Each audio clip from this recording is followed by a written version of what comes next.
Hi, I'm Lulu. I'm a compulsive overeater, and today we're talking about the wrap up of step 5. If you turn to page 75, um, this paragraph here talks about the promises. The fifth, there's promises all along the way, but these are the fifth step promises. So we pocket our pride and go to it, illuminating every twist of character, every dark cranny of the past. Now you can see this fifth step recordings that we've been talking about, and this, tallying up fears, tallying up self-seeking, um, you know, talking about all that selfishness, finding the lies we're telling ourselves and what the truth is. I mean, if that isn't illuminating every twist of character and every dark cranny of the past, I don't know what is. So once we have taken this step, which is step 5, withholding nothing, we are delighted. And it is a very delightful place to be. It's like you're finally you're beginning to feel the benefits of having to conjure up all that ugly stuff, you know? We can look the world in the eye. Just that sense of hope of knowing that you're about to take care of business, with amends. You've got your 7-step prayer. You've got your 6-step shortcomings list with a prayer to pray them away. So we can beginning to look the world in the eye because we've already started to change. We can be alone at perfect peace and ease. Our fears will fall from us. We begin to feel the nearness of our Creator. We may have had certain spiritual beliefs, but now we begin to have a spiritual experience. So that takes it from, being religious and having practices to actually bringing it to an experience that actually you can feel. The feeling that the food problem has disappeared will often come strongly. This is the point where you're like, wow, not only did I get my act together with the food, but I got my act together with life. It's beginning to, I'm in the beginning stages of getting my whole act together with life, and that having that new design for living. Yeah, you just like, I don't need to eat anymore because I have my solution for all my problems, which is really just one problem, which is powerlessness. We feel we are on the broad highway walking hand in hand with the spirit of our universe. So now there's one more thing to do for step 5, and that's this very last paragraph of step 5. Returning home, we find a place where we can be quiet for an hour, carefully reviewing what we have done. So I was told, after I finished my 5th step with my sponsor, she told me to go home, returning home from her house, find a place where I can be quiet for an hour. Now that's 60 minutes. It's a long time to be quiet, especially for me. Carefully reviewing what I have done. We thank God from the bottom of our heart. There's a prayer right there, just saying thank you. Every time it says thank God or ask God, that's a prayer. From the bottom of our heart that we know him better. Taking this book down from our shelf, we turn to the page which contains the 12 steps, and that's on page 59. So if we're going to do exactly what the big book says, we're going to, the very end of our step 5 process, we take an hour where we can be quiet, do what you need to do to make, at that time, I remember when I came home, my kids were younger. I mean, they were teenagers, but I remember I said to my son, I'm going to be in my room with the door shut. I'm going to ask you for the next hour, don't knock on the door. Don't come to me, mom.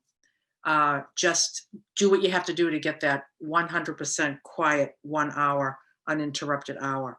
And I just sat in my chair. I took my book and I opened up to page 59. I carefully read the first 5 proposals, which is the first 5 steps, because this is where I'm at. There's no reason at this point for me to read all of them.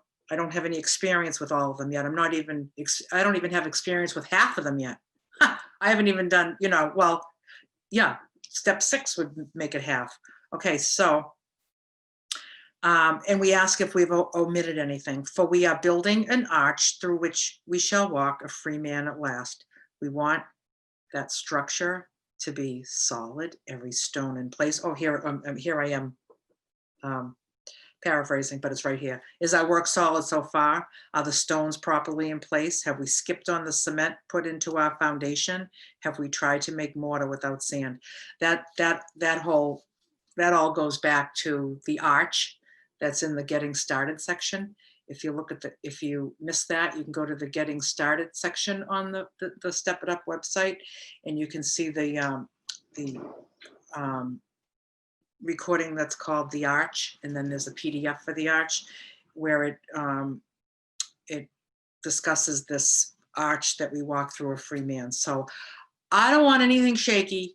I don't want anything crumbling down. I want everything to be, I know my foundation starts with my food being in its place 100% for me. 100% means weighing and measuring my food, having 3 meals a day. And that's my foundation, and my understanding of my food addiction is part of that foundation with no cracks. So I'm gonna sit there and I'm going to read the first 5 proposals. I'm going to revisit my step 1, my step 2, my step 3.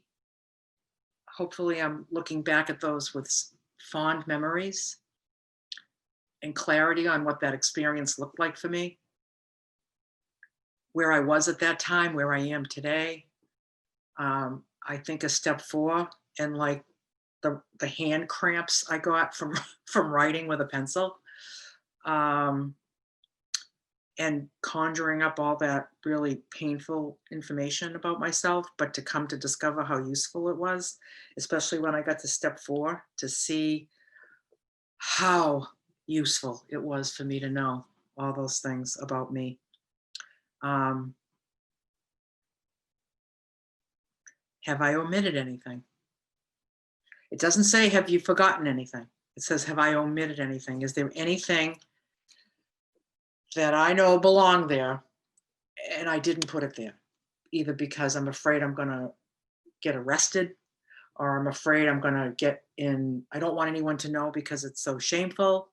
Um, I don't want to pay the money back, so I'm not going to write it. Don't have $10,000 to pay them back. I'm not writing it because my sponsor will make me pay them back $10,000. So we want to see if we've intentionally omitted anything. Forgetting things is, we get to be human. God doesn't want us to be so holy that we're not human. So yeah, so I sat there for that hour, and I thought it was going to be like torture because I didn't have a thought, nothing entertaining me like a YouTube video or something on my phone. Like, it just seems like we're always kind of, I don't know, well, me anyway, to sit quiet is a challenge. And I sat there for that hour in my chair, and I had my big book, and asking if we've omitted anything. What was suggested for me to do, and what I suggest to sponsees to do, is to actually sit, not just with the big book reading those 5 first proposals, but to actually sit down with my writing and just skim it all. Look at my list, think of those people, start flipping through and just getting a feel for everything. And just, you want that feeling of completion, to the best of your ability. Remember, I said the only step that needs to be done perfectly is step 1. All the others we can just do as best we can, because we can always go back. I can always go back if there's somebody that should have been on my list that wasn't on my list, and it comes to me one day and I'm like, oh geez, that person, I should have put them. That's what 10 steps are for. So yeah, so take that hour, feel the completion, feel no omissions, feel those first 5 steps and all that you've accomplished to that point. And after that hour, you should just really, really, really feel good. really feel good. It's an important hour, and I encourage everybody to take it when they get to this space. So we have a question. What did you think about in the hour? Okay, so what I thought about in that hour. So as I was considering the first 5 proposals, I thought of step 1, that I'm powerless over food and that my life is unmanageable. I remembered when I questioned that. I was like, no, I have power. I have power because I've been on many diets before, and I'm a good dieter. My life is unmanageable.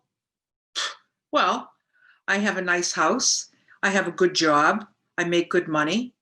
My kids aren't messed up. Seems pretty manageable to me. But when I studied this, now remember, step 1 is 34% of this book. Steps 2 through 11 are 25% of this book, the text, the first 164 pages. And step 12 is 41%. So helping others is the majority of the of the book. Step 1 is 34. So that's a lot of studying. That's a lot of discussing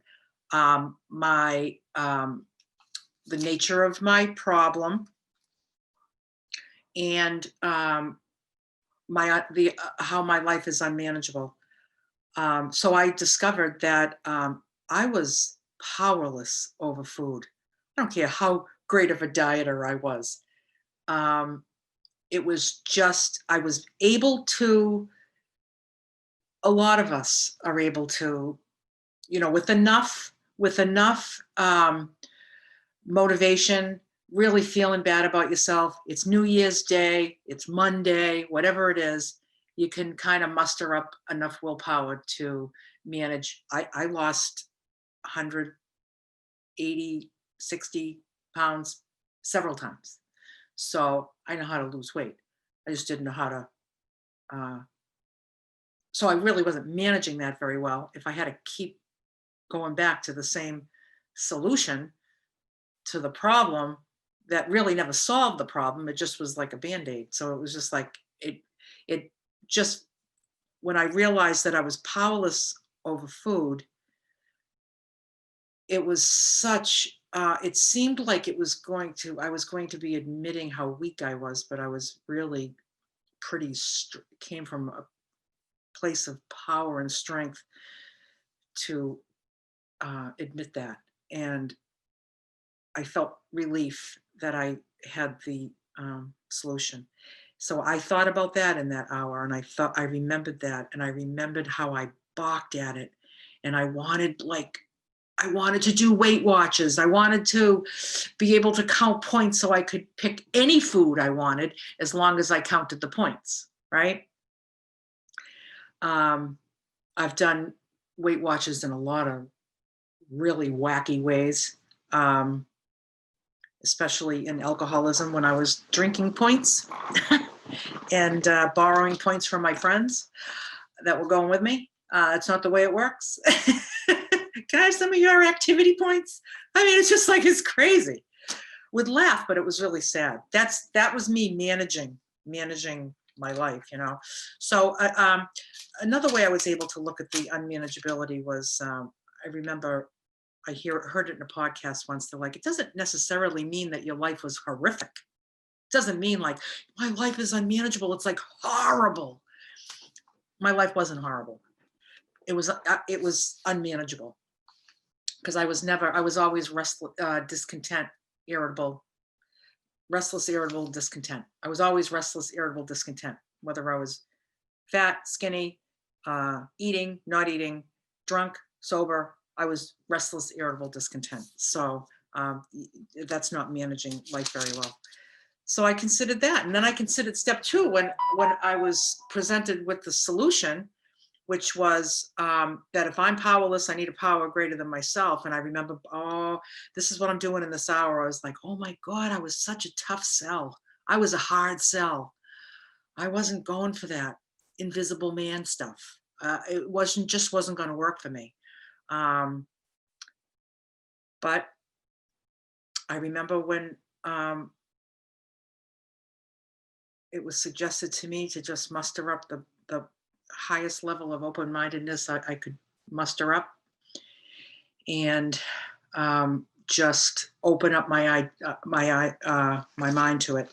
And that's really all it's saying. It's like coming to believe that a power greater than myself could restore me to sanity. It doesn't mean I was going to be putting that into action. It was just like, okay, you know something, you're telling me that I need power. My problem is powerlessness. My solution is power. So um, if my problem is powerlessness, I guess my solution is power.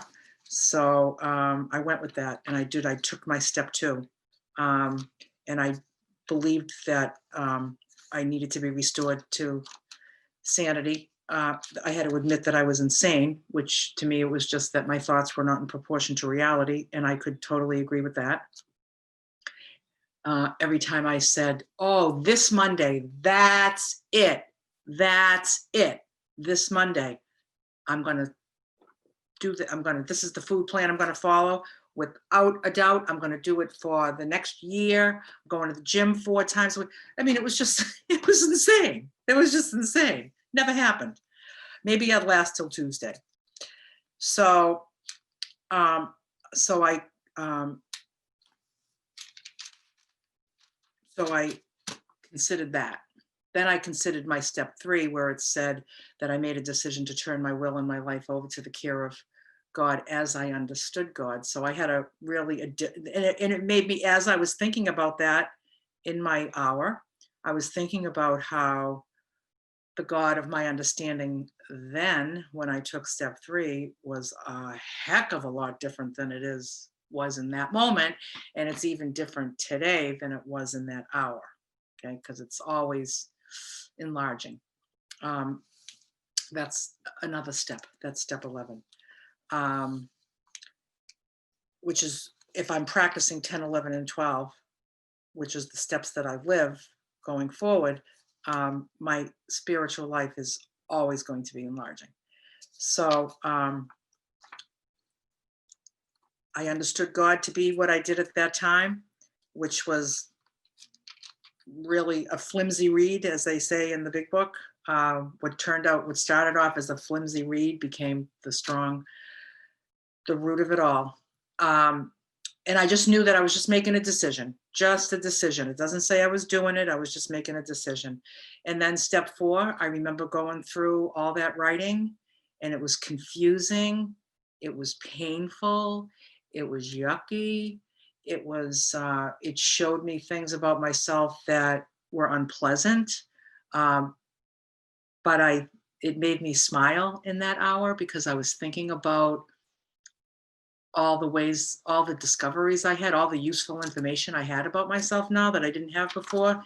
And it wasn't my writing. Nobody told me I was this person. I was telling myself I was this person.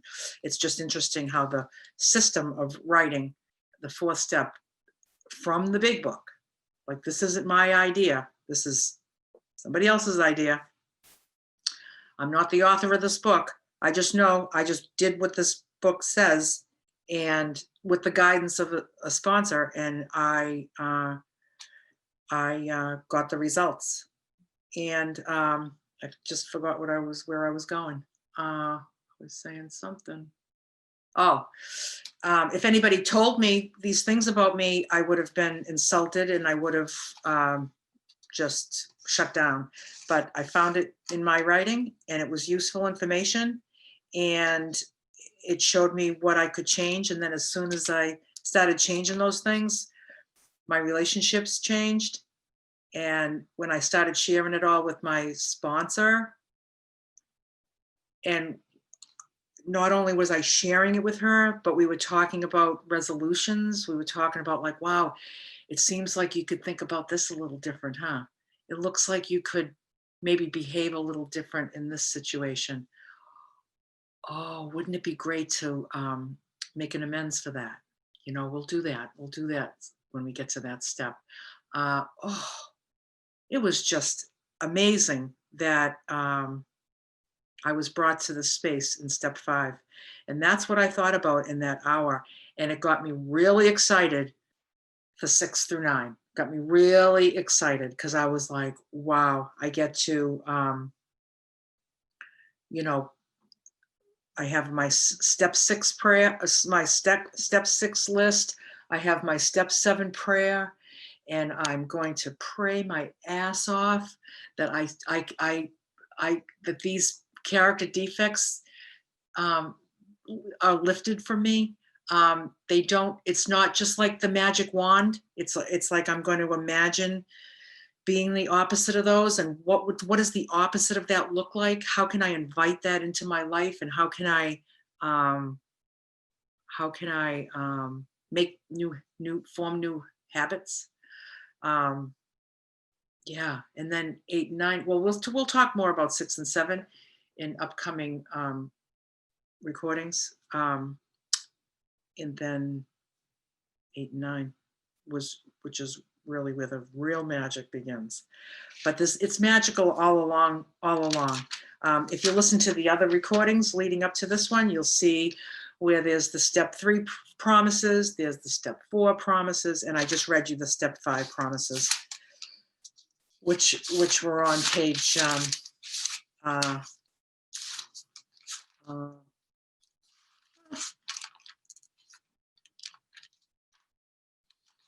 page 75. Sorry. The paragraph that starts, "We pocket our pride." Those are the step 5 promises. And yeah, and that's just the way it is. There's another question. Shalice, do you have anything that you'd like to contribute to this? This was such a good review and a reminder of my experience with step 5 as well. I remember reading through the promises and just feeling them and seeing how all along the way, as we had worked through my step 4 writing, my thinking was changing. And already, it took months and months and months to go through these resentments, and just sitting for that hour just gave me the opportunity to see where I had been and where God and my sponsor had taken me to that point, and just sitting and being quiet and pondering if there was anything I had omitted, or it was just a really peaceful hour for me. And it was hard work. Step 5 was really, really hard work, but worth every second. Step 4 was hard work. Step 5 is hard work. Step 6, the work that's well worth the time. So yeah, just thank you so much, Lulu, for the thoughts, and your experience about step 5 just reminded me of mine, and I'm very grateful.